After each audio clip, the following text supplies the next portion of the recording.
some questions to be answered by our speaker.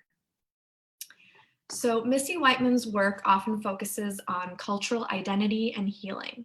In 2019, Missy created a Sacred Breath public service announcement for the American Indian Cancer Foundation's first Sacred Breath Awareness Month, a take on National Lung Cancer Awareness Month. This video is available on the lung cancer section of the American Indian Cancer Foundation's website. And we will be starting off by watching the video here and now.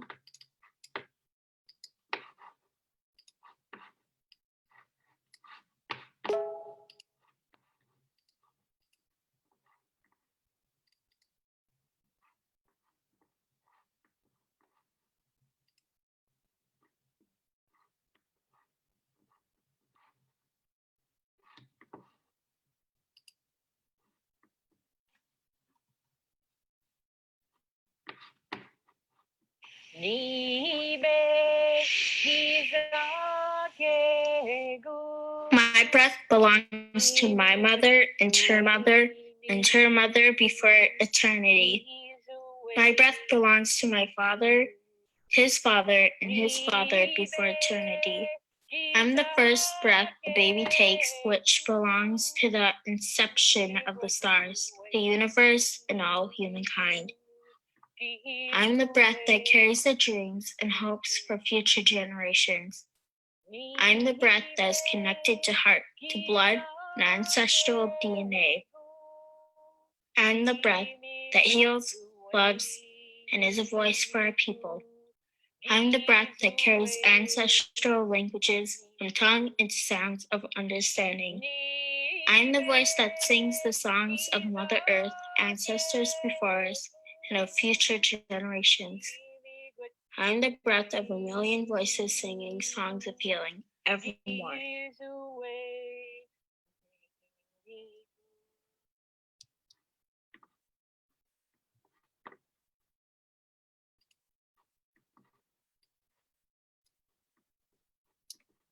And with that, I will hand it off to Missy.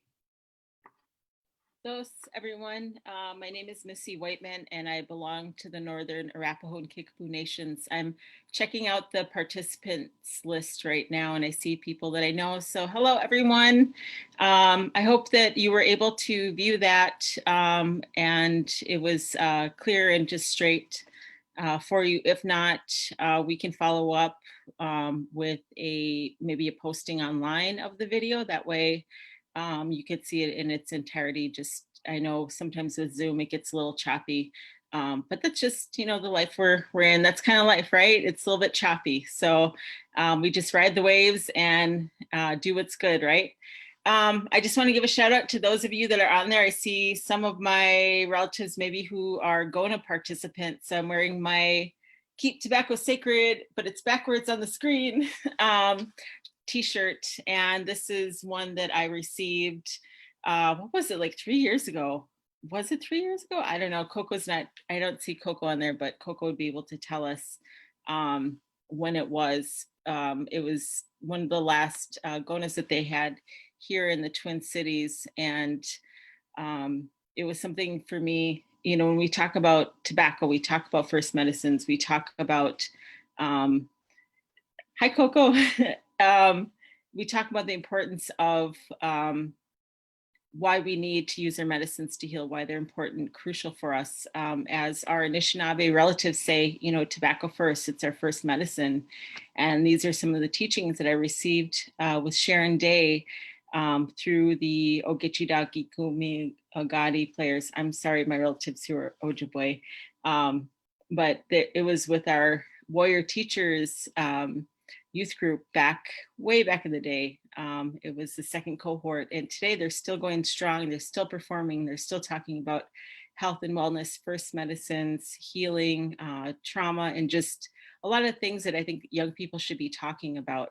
But this program in itself taught me about, performing in front of people and talking about issues that were really taboo at that time. And at the time it was around HIV and AIDS.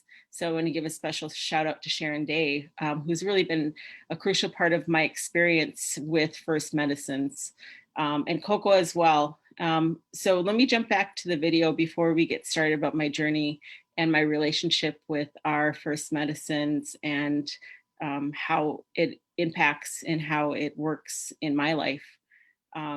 So this video, Sacred Breath, was something that was produced at a very crucial time in my life. I was really going through some journeys of my own, and my dad, who was also a tobacco grower, Ernie Whiteman, who worked with the Dream of Wild Health and was their tobacco elder, their wisdom keeper, and he was known for growing tobacco at the farm.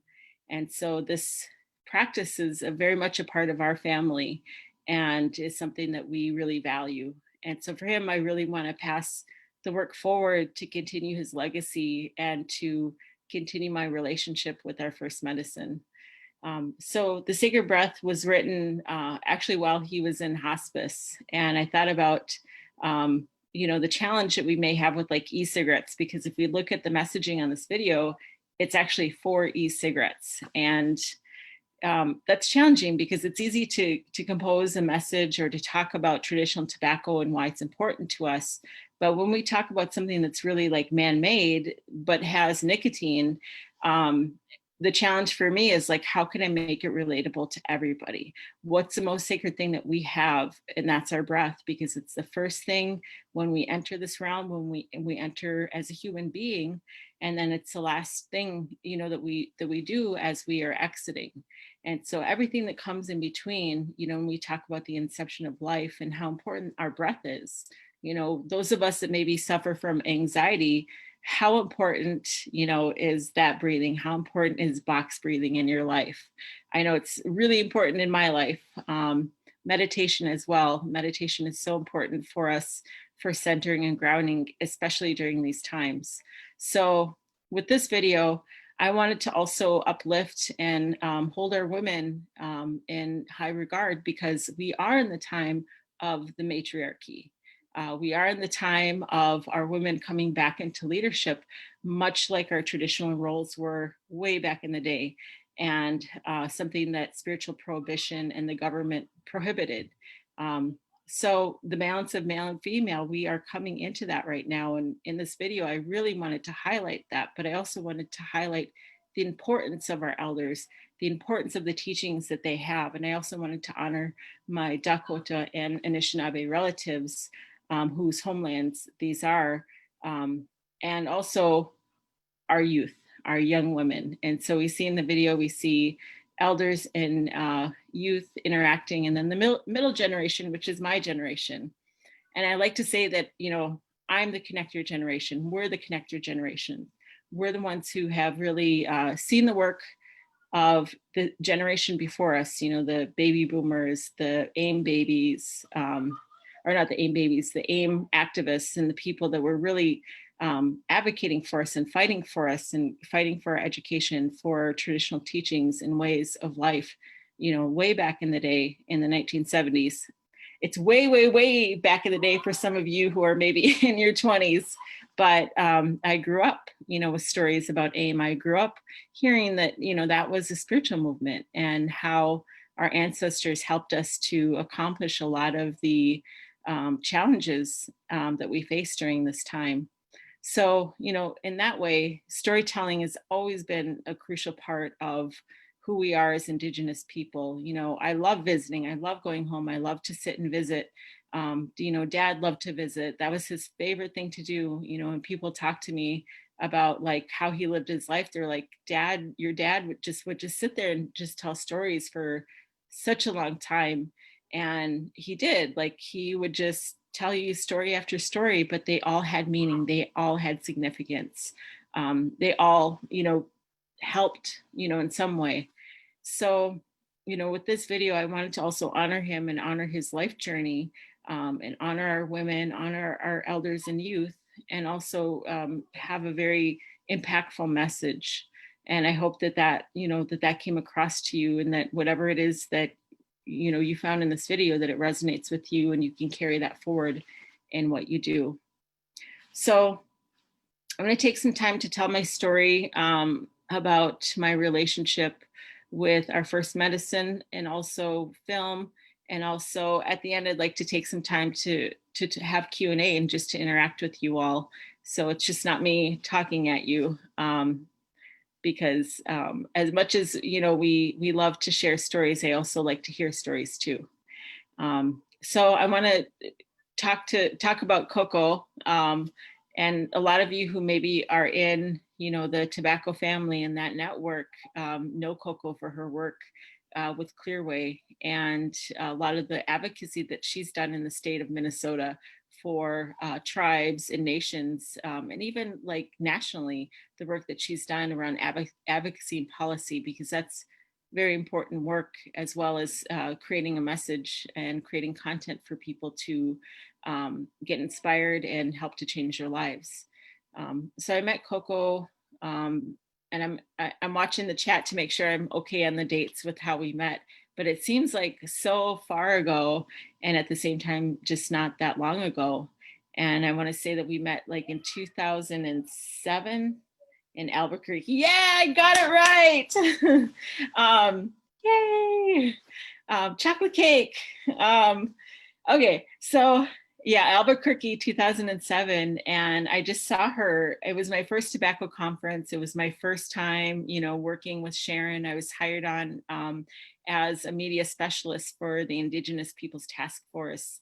And I was just so new to the first medicines, because the message that I got about tobacco was really, don't smoke cigarettes. They're bad for you. This is not good for you. And it was really this negative perspective of our first medicine. And when I met Coco, she was just this, it still is this ray of light that was just like, I was like, oh, so she's like the cheerleader of like all of this, because she was, leading the youth track, and she was just like so energetic, and, was talking about getting a pedicure with Lori Newbreast, and, and was just like so happy. And I was like, wow, like I'm not really sure how to interact with her. And then she just came up to me and just started talking and was like, hey, do you want to come to this youth track? We're going to be performing, we're doing art, we're making this awesome banner. And back then she was on the Fort Peck Reservation, where she is today, and she was doing a lot of work around youth and policy change on her reservation around making spaces smoke free, which is not an easy feat to do. And she did this through hip hop and through Native hip hop. And so really she introduced me to the Native hip hop world. She was like, Missy, you have to start saying dope. And I'm like, okay, we'll say dope. And it was just amazing. I met so many amazing people just being her friend. But one of the most important things that I can take away from that sisterhood and that relationship is the fact that she said, when you begin this work, when you do this work, when you start advocating for our first medicine, it's going to change your life. And I didn't understand. I was like, well, does it mean like when we think about changing our lives, does it mean like a career change? What does that mean? But, the blessings that have come, just learning and growing and being a part of a really strong relationship with our first medicine, with the SEMA, with tobacco, with Shinshasha, it's really been a blessing that I could never imagine. There's been so many blessings in my life. And when we say blessings and we're Native people, right? We mean like lessons and blessings and things that help us to grow as spiritual beings and help us to strengthen ourselves, especially in this journey that we're on. And, today I'm really fortunate, to have these stories to share with you. And yeah, I agree. And we've had so many adventures, just going to conferences, having spiritual runs together, and, always putting tobacco first, always praying first. And so really that's, the recommendation that I say to people. It's like, if you don't have tobacco, what Dad told me actually was, if you don't have tobacco, you emulate, those offerings. Like you take out your tobacco pouch. If you don't have one, you could take out your little spirit pouch, and then you still make that offering until you can find tobacco, but you still can do that. It's the intention of making that offering too that's really important. So when we make films, I was talking to a young woman today about my creative process and what does that look like. With everything, I always ask for permission. I put tobacco down. I ask permission, before I write, before I work. And that includes the people that work with me. They're included with this process. So if I'm working on a mural, I'm working with other artists, I teach them and I show them how us as Indigenous people do this. But if they don't come originally from tobacco, if that's not their first relation, maybe I say, well, maybe there's another medicine in your ancestors' history, that you could use that is the same as tobacco. And usually there is something. I always say you can leave candy, you can leave pennies, you can leave just different offerings to help you as well, because the spirits like shiny things and they love sweet things. So berries are always really good too. But, we all have ways to communicate with our ancestors. And for us, that medicine is medicine for us and medicine for them. It's their food. So, creating this video is really an honor because it was something that helped me to go through, my challenging time and have a creative vision to help lead me through that. Because what you see in this finished piece is really that, beginning of life to the end of life, and then, maintaining that connection even after you've crossed over. And so really that's what tobacco has become for me is, it's like you pick up the phone and that's, the phone. Well, I shouldn't say phone because we don't do this anymore, but picking up the phone, and communicating with our ancestors and our relatives. And just having that conversation, whether or not we hear them, we know that they're listening. Whether or not they answer back, they are listening and they are here. And the challenging time that we're in right now, I've really relied on, tobacco. I've really relied on those teachings and have really relied on carrying that forward. So let's see where we're at. Oh, we're at 122. So I think we can open it up for questions. I don't know how we want to do that with interaction.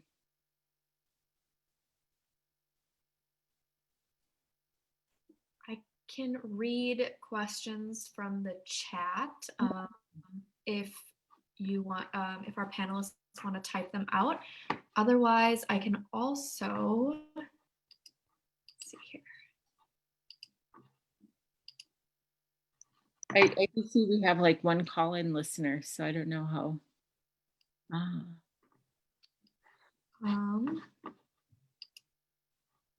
Here we have one question to start us off while I figure this out. Okay. Cool. So we have a question. What are some ways folks can get involved with storytelling? Hi, Chris Johnson. I know you.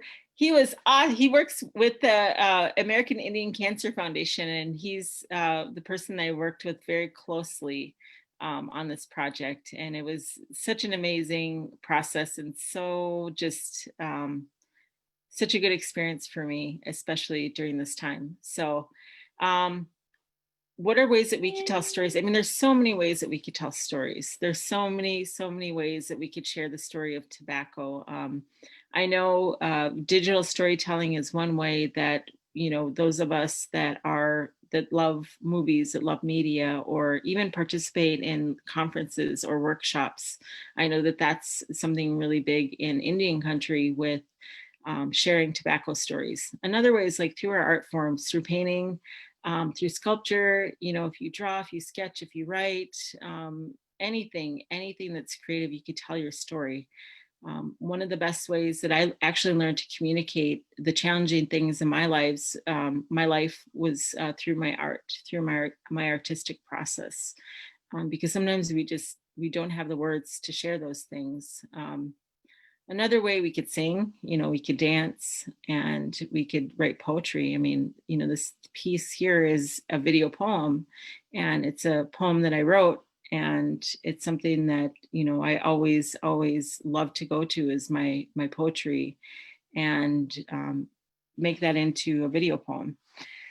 So there's so many ways. There's so many ways. And just sitting down and visiting and taking the time with someone is a good way to share stories. You know, if you have elders in your life, if you can FaceTime them or whatever, they really, I think right now, the messages that I've been getting from the elders in my life is like, they just want to spend time. They just want somebody to call them and just to listen, because there's a lot of teachings that they hold, especially during this time.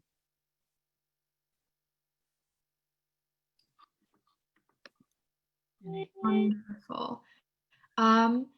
There's a question: is tobacco inhaled or does it just stay in the mouth? Oh, hey, it's Reyes. It's the homie Reyes. What's good?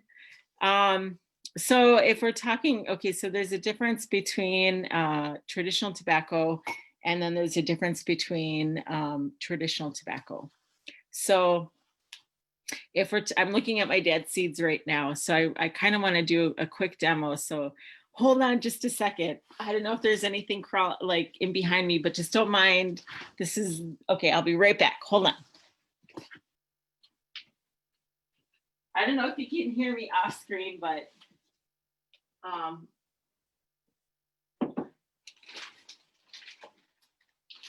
this is really a good example for me to show you. Oh, here we go. This is a good one. All right. Okay, and I'm back. Okay, so these are all plants and seeds that my dad grew, and so these are all what he left for us. So here, I don't know if I have to do that YouTube thing where they're all like, when they show their makeup products, I'm showing my tobacco products. So this is a traditional tobacco pod. And inside, if you open them, there's like hundreds and hundreds of seeds.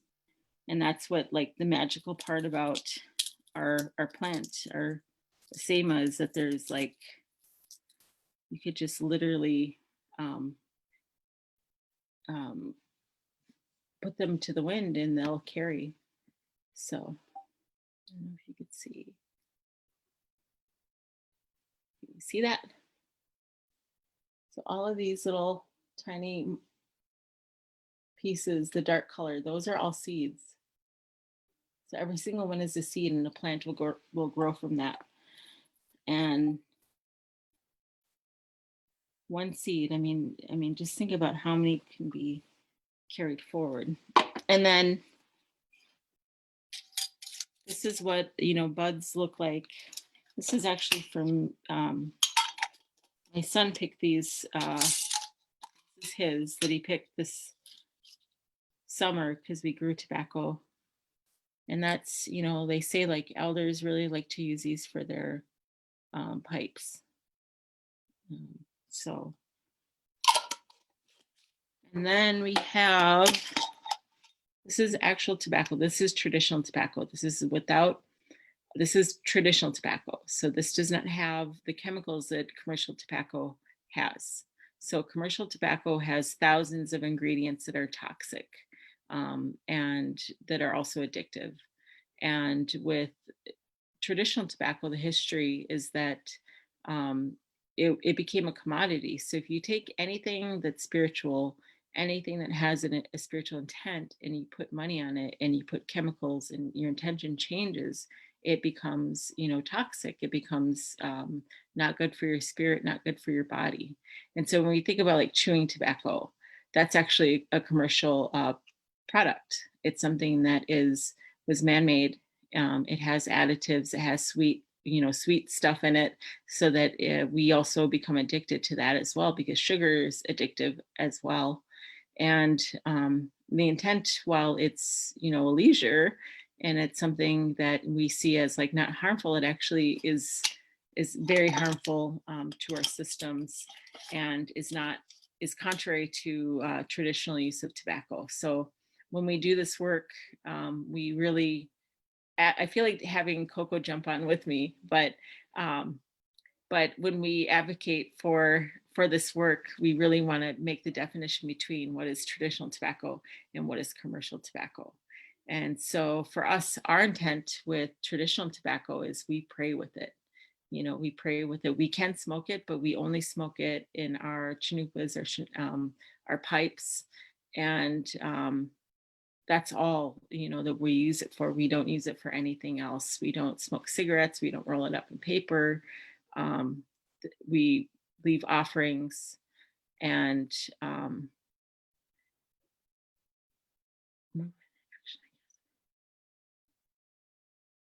intent and action. The relationship between intent and action.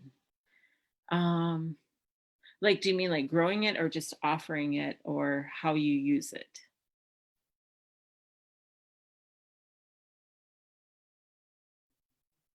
I think intent, I mean, just in general, how it's used. Okay. I mean, if you think about intention, your intent is everything. Like our first thought is important. So, like when you wake up in the morning and you're like, you could either count your blessings and say, I'm grateful for another day in this lifetime and in this realm. And I'm grateful for this opportunity to be awake and do my life's purpose. Or you can wake up and be like, oh gosh, I'm in quarantine again. And I've got all these things going on. There's like that intent of like when you wake up and you could say your blessings, you could say thank you. And I think with tobacco, the same thing. The intent of how you use it also has power. So I know sometimes, I think there's this debate between like old school and kind of new school people where, I know sometimes elders are like, and I'm not dogging my elders, I'm so sorry. I just know, like, I've also had this viewpoint too once in my life because I'm an ex-smoker.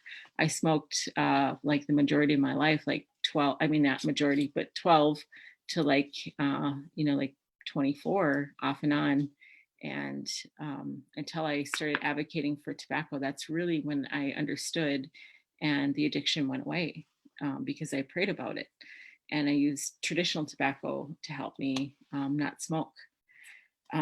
So I feel like with just, sometimes we're like, my prayer is the cigarette. And yes, while, we go to funerals, we go to different events that do have cigarettes or do have commercial tobacco out, there's that side to it. But really why we do this work and why we share seeds is so that people will be able to grow their own and also begin to form a different relationship with tobacco. And so that they'll, because they're a living being, our tobacco plants are a living being. And when we nurture and we grow, much like our children, much like our fur babies, right? We nurture them and we help them to grow. We give them food, we give them water, we talk to them, we sing to them, and they grow. So, the intent of using traditional tobacco and the action of actually putting out our offerings or making them, that changes everything. That really shifts. But I think if we're smoking cigarettes sometimes in there, we're thinking it's going to calm us down. It actually creates more anxiety because of the chemicals inside. The same with, chewing tobacco, it does create more anxiety. It doesn't really, chemically, it creates more anxiety. So, definitely reach out, Reyes, if you want to know more. I mean, we're homies, we're friends. So if we want to have a further conversation about that, I'm more than happy to visit with you and do that because we are. Yep, we're family. That's what's up. All right. So I think there's one more too, but thank you for that question. I really appreciate it. Yeah, there's one more in the chat, and then we actually have 3 questions in the Q&A part of Zoom, which you can answer live. So I'll read the one in the chat. I hope I give this question justice. So thank you so much for sharing your knowledge with us. I'm an Indian American, ancestry from India, photographer, filmmaker, storyteller who is passionate about helping to amplify the stories and voices of the Indigenous women of this land that I grew up on. How can I do this responsibly without replicating the damage that colonizers have done? And what's one basic thing for me to remember as I go down this journey? Thank you. Yeah, thank you. So I think about like the word colonization, and we think about being colonized and what does that mean? And we hear a lot of times like decolonization and the action of in the process of what that is. And it's a really big topic. It's a really big debate, especially in Indian country.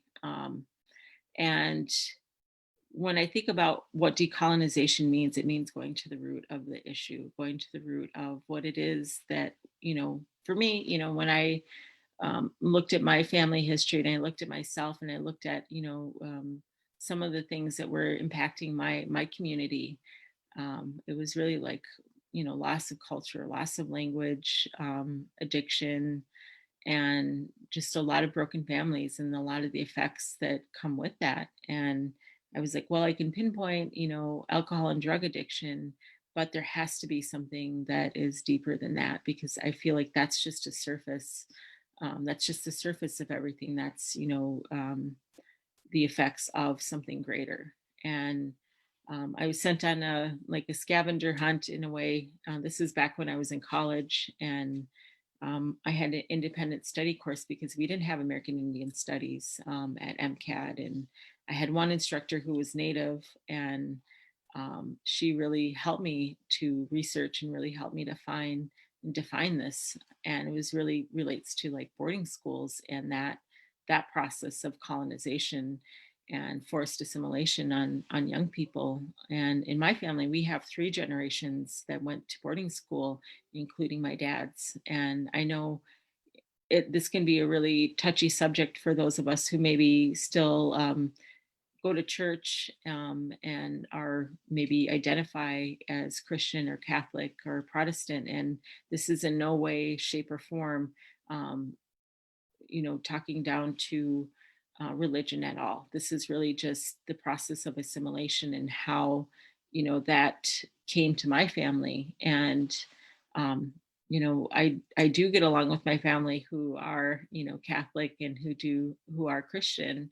And, I do see it as, this is a way, this is their spiritual path. This is their spiritual journey. This is what helps them to be good human beings and to help them navigate, this path. So, my intent of telling the story is really to talk about when, the government, it's really the government that took religion and uh, put this process on Indigenous children, not only in the US, in South America, in Canada, in Australia, in New Zealand, in Scotland, in Ireland. It's happened to every one of us in Africa. This is a process that was created to take, really like the spiritual part of us and take our culture, take everything and change it into something where we are easily we're easy to conform. It makes us conform to a system and to a society that is foreign to us. So when we talk about it in our films and our art, I think for me to bring up an issue so big as a colonization and boarding schools, I also have to have a resolution to that. I have to have something to say, even though we had this happen to us, our youth, the 7th generation right now, the young people that are here, that are gifted, that have, that just seem to, that we maybe label as ADHD or have special, quote unquote, special, uh, like learning. And I don't think that these are disabilities because we just don't fit into a colonized education system. So really, they're gifted. They're functioning on high levels that we can't, in our minds, quite understand. But they function on their feelings and emotions and are very sensitive. And my daughter definitely is someone who's extremely sensitive, and she won't look at people in the eyes. She won't like address them. And I think for us culturally as Native people, that can be really disrespectful or seen as disrespectful. But for her, she's really just reading people and trying to process that. So with the 7th generation with boarding school, I really want to emphasize the good things that our young people are doing right now. and the fact that they're the ones who are picking up our culture. They're the ones who are moving forward in a way that I think, you know, we should be, you know, as far as like, you know, a society, you know, because a lot of the gifts that they have, you know, like this young person, I'm guessing that you're a younger person who's asking this question, and you may have like special abilities and special gifts that you come here with, and you know that filmmaking is a way for you to tell that story. And really for me, the way that I try not to harm other people in my work or to talk about issues and not blame is really to tell my story.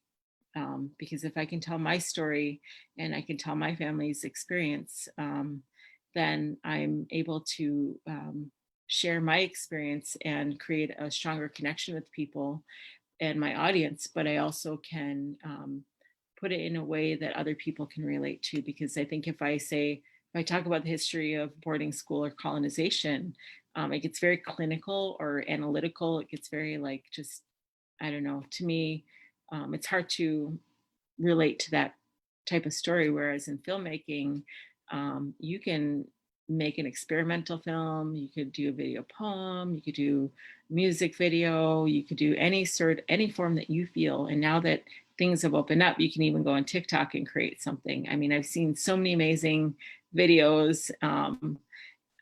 And, you know, also shout out to, you know, our Arapaho relative out there with his skateboard and his ocean spray cranberry juice, Nathan, you know, and the work that he's doing. It's so simple. Like, I mean, who'd have thought, you know, Fleetwood Mac, a skateboard, and, you know, ocean spray cranberry juice would like just ignite so much love in this world. Like, who would have thought? But it's something that we really need. And so I think that's the best way too, is like creating positive messages too.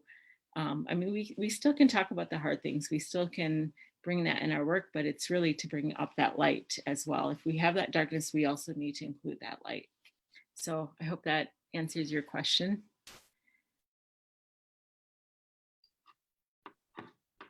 All right, and then we'll go to the Q&A questions.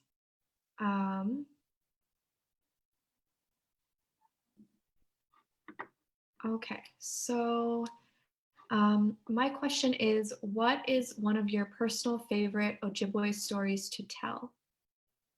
Okay, so I'm Northern Arapaho and Kickapoo. I grew up here in the Twin Cities, or I'm now in Piers, Minnesota, but I'm around my Anishinaabe relatives. And I actually grew up with Arapaho stories, and I grew up with stories like trickster stories. So that's why in my films, you see a very strong presence of trickster and coyote. And those are actually my favorite stories. And I was actually told like a really good trickster story that I'm going to have to offer this elder tobacco for again, to ask her again to tell me that story. But, you know, I don't know why, I love coyote stories. My favorite one is when Coyote went on a walk, because Coyote's always going for a walk. And we have snow, so I can tell this. Just to let you know, we can't tell stories if there's snow. We have to have snow on the ground. And also, like, protocol is you offer tobacco for someone to share a story. But I'm gonna give you pass, because I know you may not be have that teaching. So I will also tell that like in a way that's kind of condensed. It's not the full story. Okay, so Coyote's walking, and he's going on and walking and gets really hungry, and he ends up seeing this really beautiful tree. It's so beautiful, like the sunlight is shining on it, and it's like, you know, godlight, kind of like the light behind me, right? Ah, and he's like, oh, there's a tree, and there's like these really delicious bulbs, and oh, it looks so good. And the tree's like, hey, Coyote, you don't want to eat me because I'm not ready to be eaten yet. I'm not ripe. And if you do, you're going to get number twos really bad. And I'm just letting you know, I'm just warning you, don't eat me. And so Coyote's like, whatever, you don't know what you're doing. You don't know what you're talking about. You're just delicious, and you don't want me to taste you. So he climbs up the tree and starts picking bulbs and eating them. And he's like, oh, this is so good. And he just can't stop because it's just so tasty. And the tree's like, I'm warning you, I'm telling you, don't do it. Stop now before it's too late. And Coyote's like, whatever, and he eats up all the bulbs and ends up going down the tree. And it's like, oh man, I'm so full. I think I might need to go like take a nap somewhere. So he goes and walks down a little bit. And as he's walking, looking for a tree to nap under, his stomach starts growling and just starts getting really messed up. And he's like, oh, I think I need to go number 2 because it's just grumbling. And he ends up, finding another tree to go behind. And he's just like, let's loose. It's just like an explosion. I mean, we all can relate. I mean, I'm not pointing fingers at anyone, but, we all can relate. We know this when our stomach's not feeling well. And it just was like all over, just piled up, and it keeps going and growing and growing. And as the pile grows, he climbs up a tree and keeps going until he's at the tippity top of the tree, and he loses his footing and he slips and falls into it, splat. And it's like mud mania for Coyote. So that one's my favorite. And I actually adapted that into a short film. And it's on Vimeo. It's available. It's called Coyote Eats Chocolate, and my dad's in it. And I adapted it to like more contemporary times. And it's filmed in Minneapolis. And it was one of my first like videos that I produced. So it's like VHS jumpy stuff, scratchy stuff. But yeah, that was my favorite story. Aw, thanks, Reezy. Thank you. Okay, another question from Millie Richard. I grow natural tobacco and use that when I smoke my Wakan Chanupa. Please correct my pronunciation. I often wonder if I brought Western way tobacco, is that effective? I learned from our elders never to use Western way tobacco sold in stores. Yeah, I know that there's definitely that there's that teaching there, and that's something too that I was taught too. And before my connection to traditional tobacco, like we did use commercial tobacco because there wasn't enough people growing traditional tobacco. Like it was very unheard of when I was younger and when I was growing up. And so the only thing that we could use was commercial tobacco. And once the teachings came, and once that tradition came of growing our own medicines and even gathering, and that's part of the decolonization process is being really, really adhering to those teachings, because I think there is also like room for leniency too, because I think about when people would share seeds, and it was like sometimes your plant would take and sometimes it wouldn't. And so you did your best to keep your traditional tobacco, because I remember like for a year I had just a tiny pouch of tobacco, and that's all I had, and that's what I offered. And sometimes if people gave me commercial tobacco, I never said no, I never turned it down. And again, it's like goes back to the question that Reyes said, the intent. There was the intent of gifting that to someone, and maybe they didn't know, you know what I mean? Like, because I didn't know back when I used to smoke, I didn't know. So I think there's that part of that where people just, they don't know. And it's a good to gently like teach them. It's good to gently show them like and talk about the history of tobacco and commercial tobacco and how, that was changed. I mean, we were actually prohibited from growing tobacco. So all of our plants were taken. They were burned down.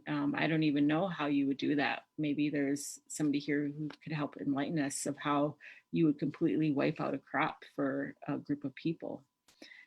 And so the plants, the seeds that they did use, the commercial planters of tobacco early on would create hybrid seeds and strains so that they were like giant leaves. So if you see old pictures of tobacco crops that non-indigenous people grew, they were giant, but that was really for manufacturing and for selling, for profiting off of.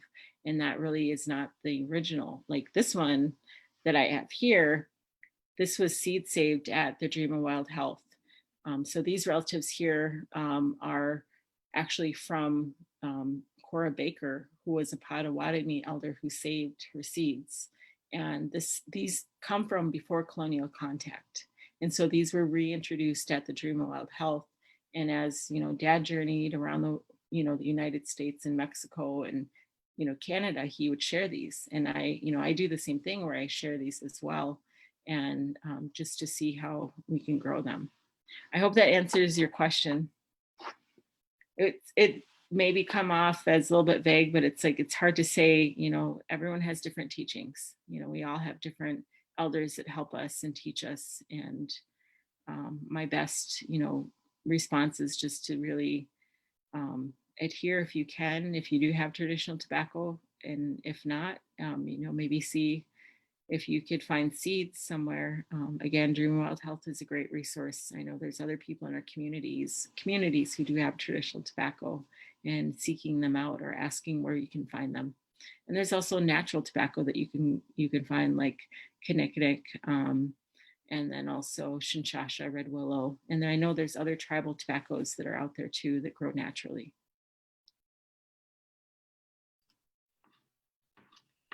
And then from Sally Nixon, do you remember the first time you connected with sacred tobacco growing from the earth? If so, what was that experience like? What did it feel like? And how did it feel in your body and spirit?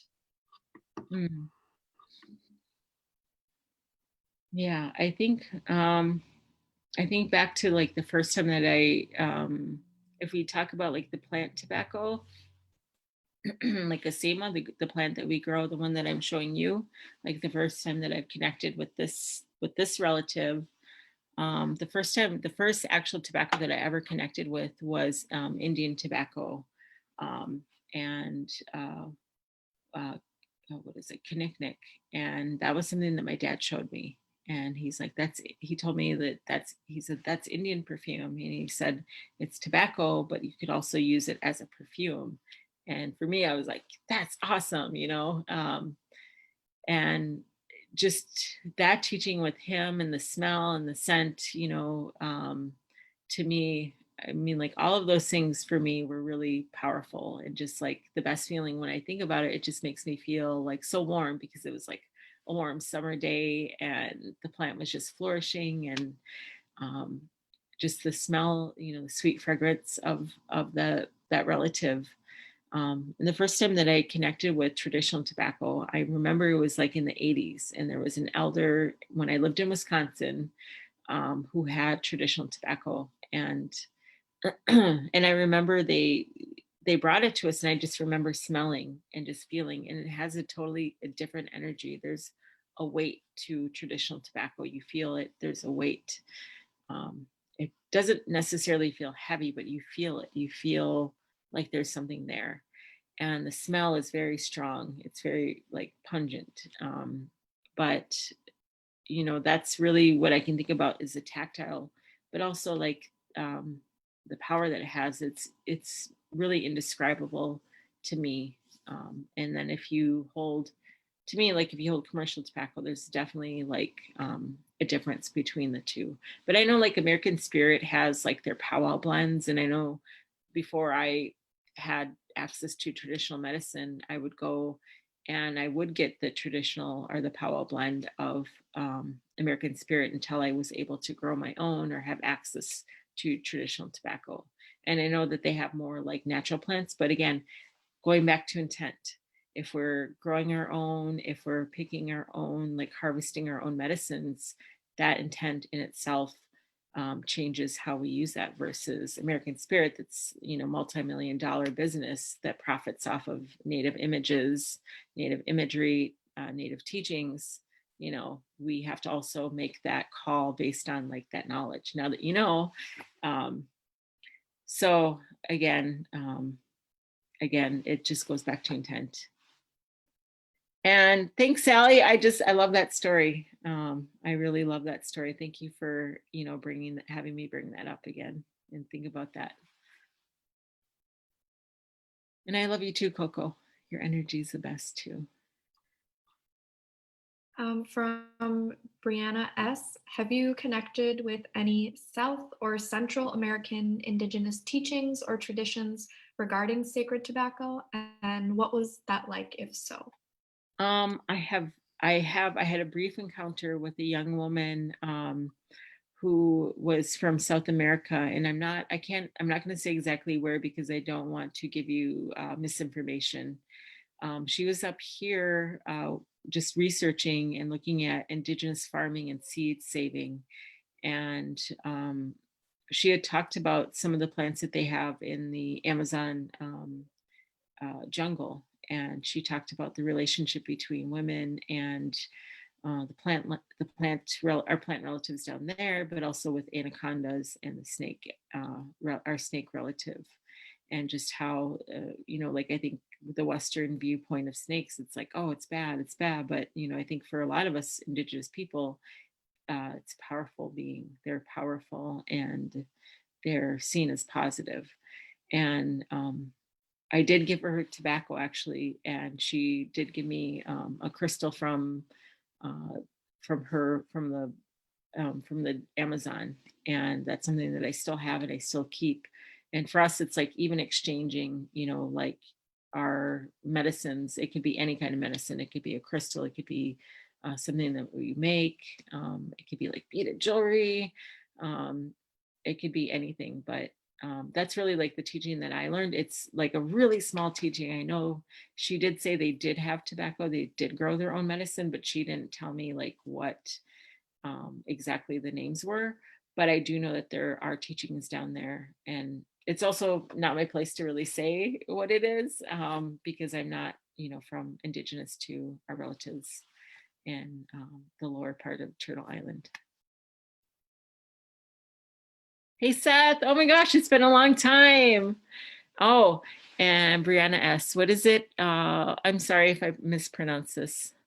Mapacho. Is that right? Mapacho? Yay. Amazon tobacco. Oh, thank you so much for that, Brianna. Thank you. Oh, that's so amazing. Thank you.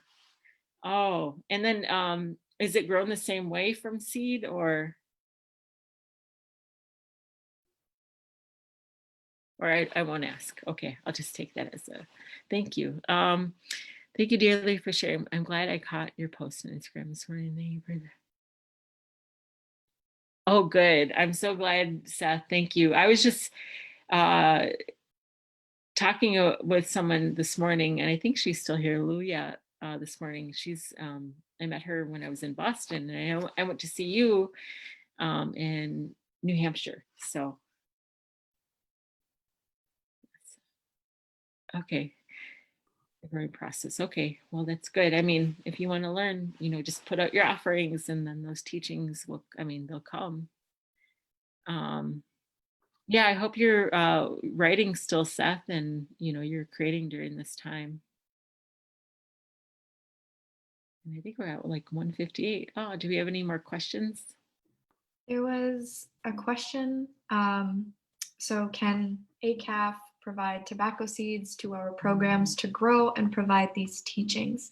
You kind of answered that a little bit, Missy, but I referred to our manager, Chris Johnson, and he said, we do not provide that, but encourage folks to reach out to people within their community, reach out to elders, spiritual leaders, or tobacco programs if available.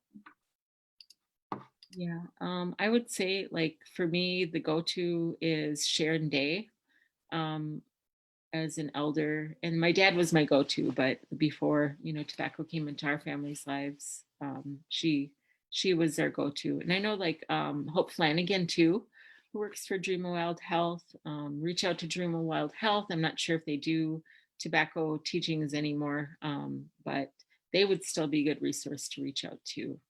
And, also like foraging, that's a really good way to gather medicine too.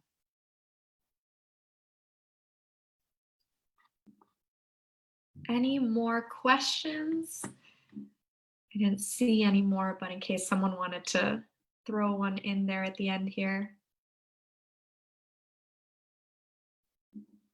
No? Okay. Well, thank you, Missy, for sharing your gift and love of storytelling and just all the powerful messages around identity and healing. We look forward to hearing about your work in the future. To all of our participants, thank you all so much for participating and asking questions today. And we look forward to having you join us in the future. Thank you. Thank you, everyone.